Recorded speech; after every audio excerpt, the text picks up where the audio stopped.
Hello दोस्तों, कैसे हैं आप लोग? ठीक हैं। इस वीडियो के अंदर हम डिस्कस करेंगे contracts which can not be specifically enforced, यानी इस तरह के कॉन्ट्रैक्ट जिसके अंदर आपको स्पेसिफिक परफॉर्मेंस वाला रिलीफ नहीं मिलता।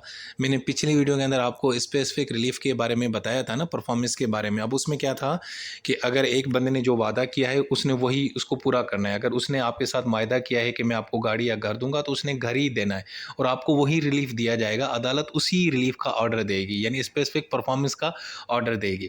लेकिन कुछ इस तरह के कॉन्ट्रैक्ट्स होते हैं जिसके अंदर ये वाला आपको रिलीफ नहीं दिया जाता, यानी स्पेसिफिक परफॉर्मेंस इन्फोर्स नहीं होगी, बल्कि आपको कोई और रिलीफ दिया जाएगा। ठीक है ना? तो उस हवाले से हमारे पास जो सेक्शन है वो कौन सा है? वो है 21। अच्छा जी, अब इसमें इन्होंने सबसे पहले तो डेफिनेशन आपने लिखनी है स्पेसिफिक परफॉर्मेंस की, वही रिपीट करनी है और उसके बाद सेक्शन 21 का आपने हवाला देना है। उसके अंदर लिखा हुआ है contracts which can not be specifically enforced, यानी इस तरह के कॉन्ट्रैक्ट्स होते हैं जिसके अंदर आपको स्पेसिफिक परफॉर्मेंस वाला रिलीफ नहीं मिलेगा। ठीक है, बल्कि आपको कोई और रिलीफ मिलेगा। और रिलीफ मतलब ये है कि आपको डैमेजेस दे दिए जाएंगे, आप रिकवर कर सकते हैं, कंपनसेशन दी जा सकती है, आपको रिफंड कर दिया जाएगा या कोई और रिलीफ मिलेगा, लेकिन स्पेसिफिक परफॉर्मेंस वाला रिलीफ नहीं मिलेगा। अब स्पेसिफिक परफॉर्मेंस वाला रिलीफ क्या होता है कि यानी वही रिलीफ चाहिए जो कॉन्ट्रैक्ट में लिखा हुआ है। यानी ए ने बी को कहा कि भाई मैं तुम्हें घर दूंगा और बाद में वो मुकर गया। अब बी जब अदालत में जाएगा तो अदालत को कहेगा कि सर मुझे स्पेसिफिक परफॉर्मेंस वाला रिलीफ चाहिए, यानी कि ए को कहें कि मुझे घर वो दे, मुझे पैसे नहीं चाहिए, मुझे कंपनसेशन नहीं चाहिए। ठीक है जी। लेकिन सेक्शन 21 हमें ये कहता है कि नहीं, कुछ इस तरह के केसेस हैं जिसके अंदर आपको स्पेसिफिक परफॉर्मेंस वाला जो रिलीफ है वो नहीं मिलेगा, यानी कोई और रिलीफ हम दे देंगे आपको, ये नहीं देंगे। यानी इसका मतलब है कि उस कॉन्ट्रैक्ट के ऊपर अमल नहीं होगा, उसके अलावा कोई और चीज़ चाहिए तो ठीक है। यानी उसमें अदालत ए को ये नहीं कहेगी कि तुम इसको घर दो, बल्कि अदालत उसके अंदर ए को कहेगी कि यार तुम ना पैसे दे दो, इसको कंपनसेट कर दो, इसका इलाज करवा दो, हाँ इसको खाना खिला दो, यानी इस तरह का कोई और उसको यानी कि ऑर्डर देगी। कॉन्ट्रैक्ट में जो लिखा हुआ है वो उसको नहीं कहेगी कि उसके ऊपर अमल करो, यानी स्पेसिफिक परफॉर्मेंस का हुक्म नहीं देगी, कोई और रिलीफ आपको दिया जाएगा। अब उसमें सबसे पहला केस है कि इस तरह के मामलात जहाँ पे आपको पैसे दे दिए जाएँ तो आपका मामला हल हो जाएगा।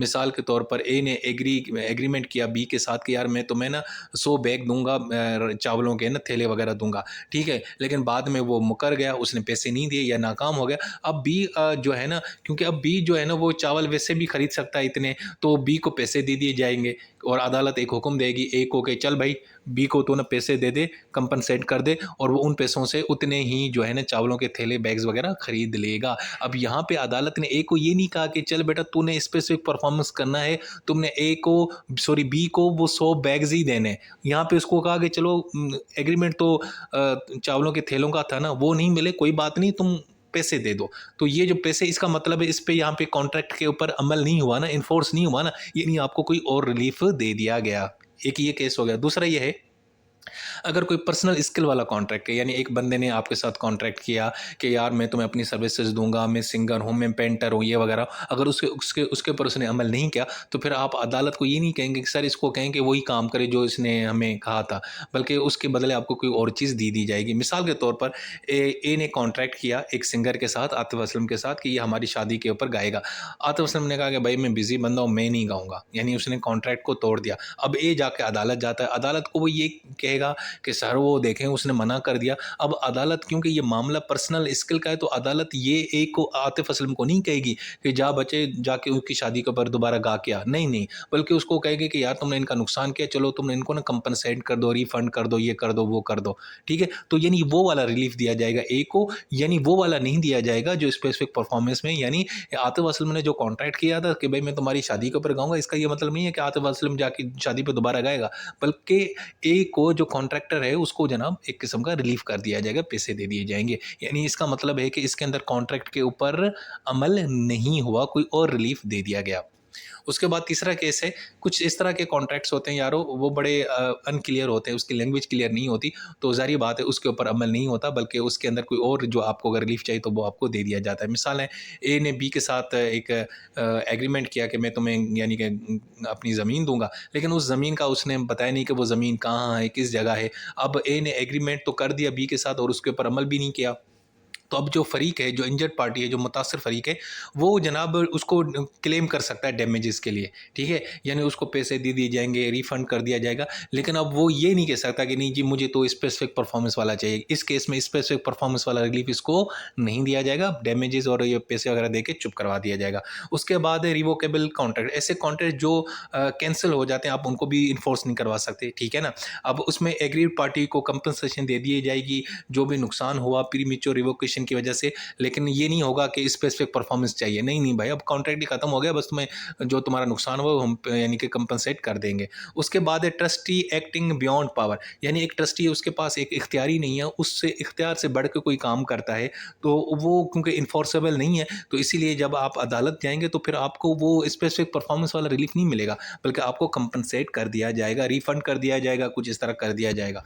अच्छा जी, उसके बाद है कि अगर कोई एक कंपनी है वो इस तरह का मायदा करती है जो उसकी पावर से बाहर है, तो उसमें भी स्पेसिफिक परफॉर्मेंस वाला मामला नहीं होगा, बल्कि वो कॉन्ट्रैक्ट इन्फोर्सेबल भी नहीं होगा। यानी कंपनी ने क्या किया, एक इस तरह कॉन्ट्रैक्ट किया जो उसका लीगल पावर है उससे बढ़कर है। यानी एक वाटर सप्लाई की कंपनी है, वो कॉन्ट्रैक्ट करती है कि जी मैं हम जो है ना आपका होटल चलाएंगे, अब ये इसका काम तो नहीं है ना, नहीं नहीं इनके पास ये पावर है, लीगल पावर नहीं इनके पास, ये सर्विसेज हैं, तो ये कॉन्ट्रैक्ट ही गलत है। तो अब अदर पार्टी जो है ना वो उसको पैसे दे दिए जाएंगे जिसका नुकसान हुआ है, लेकिन वो कहे नहीं नहीं जी मुझे तो वही कॉन्ट्रैक्ट चाहिए जिसके ऊपर लिखा हुआ था, वही मुझे वादा चाहिए, मैंने वही चीज़ जो डिमांड की थी। नहीं, अब ऐसा नहीं हो सकता, क्योंकि भाई वो पानी वाली कंपनी है, वो पानी सप्लाई करती है, वो होटल थोड़ी चलाती है, बस हो गया सो हो गया। अच्छा जी, उसके बाद है अगर कोई इस तरह का कॉन्ट्रैक्ट है जिसके अंदर 3 साल की सुपरविजन चाहिए, तो वो भी इन्फोर्सेबल नहीं होगा, ठीक है? उसके अंदर अगर वो उस कॉन्ट्रैक्ट के अंदर अगर ब्रीच होती भी है तो आपको डैमेजेस पे कर दिए जाएंगे, यानी आपको स्पेसिफिक परफॉर्मेंस वाला रिलीफ नहीं मिलेगा, यानी डैमेजेस दे दिए जाएंगे। अच्छा जी, इसके अलावा अगर कोई इस तरह की चीज़ के ऊपर आपका कॉन्ट्रैक्ट हुआ है जिसका सब्जेक्ट मैटर ही ख़त्म हो गया। मिसाल है, ए ने कहा कि अच्छा यार मेरे पास अरबी नस्ल का घोड़ा है, वो मैं तुम्हारे साथ एग्रीमेंट करता हूँ, मैं तुम्हें दे दूँगा। लेकिन बाद में पता चला कुछ दिन के बाद वो घोड़ा ही मर गया। अब ज़ाहिर बात है, अब उसके ऊपर आप क्लेम कर सकते हो कि नहीं, नहीं सर मुझे स्पेसिफिक परफॉर्मेंस चाहिए, मुझे तो वही घोड़ा चाहिए जो कॉन्ट्रैक्ट में लिखा हुआ है। भाई ये नहीं हो सकता इन्फोर्स, तो इसीलिए आपको पैसे दे के, डैमेजेस दे के आपको चुप करवा दिया जाएगा। ठीक है? अच्छा जी, इसके अलावा जो आर्बिट्रेशन का एग्रीमेंट है वो भी इन्फोर्सेबल नहीं होता। यानी एग्रीमेंट होता है डिस्प्यूट के हवाले से आर्बिट्रेशन में, तो उसको अदालत भी इन्फोर्स नहीं करवा सकती। हाँ, लेकिन अगर वो आर्बिट्रेशन एक्ट के अंदर है तो वो एक अलग बात है। तो आर्बिट्रेशन एक्ट आपको पढ़ना पड़ेगा 1940 वाला, जो मैंने ऑलरेडी अपलोड कर चुका हूँ। ठीक है? तो वो वाला जो भी है एग्रीमेंट है वो इन्फोर्सेबल नहीं होगा। अगर वो एग्रीमेंट टूट जाता है, जो नुकसान हुआ है वो आपको कंपनसेट वगैरह कर दिया जाएगा। लेकिन ये स्पेसिफिक परफॉर्मेंस वाला अगर आप रिलीफ मांगेंगे तो वो आपको नहीं दिया जाएगा। सो दोस्तों, ये थी हमारी एक और वीडियो। इस वीडियो के अंदर सिंपल यार ये है, कुछ इस तरह के कॉन्ट्रैक्ट्स हैं, उनको हम जो है ना स्पेसिफिकली इन्फोर्स नहीं करवा सकते। यानी अगर उस कॉन्ट्रैक्ट में ये लिखा हुआ था कि आपने अगले बंदे को घर देना है, आपने घर नहीं दे सके, तो अदालत ये हुक्म नहीं देगी कि चल तू इसको घर ही दे। यानी अदालत कोई और आपको अगले बंदे को रिलीफ दिलवाएगी। यानी उस कॉन्ट्रैक्ट के ऊपर अब अमल नहीं होगा, ना अदालत उसका ऑर्डर देगी, बल्कि उसका अल्टरनेटिव कोई और रिलीफ अगले बंदे को दे दिया जाएगा। यानी इसमें सेक्शन 21 के अंदर स्पेसिफिक परफॉर्मेंस के वाला जो रिलीफ है, जो रेमेडी है, वो अगले बंदे को नहीं दी जाएगी। समझ आई? आ गई होगी। चलें जी, अपना ख्याल रखें। टेक केयर, अल्लाह हाफ़िज़।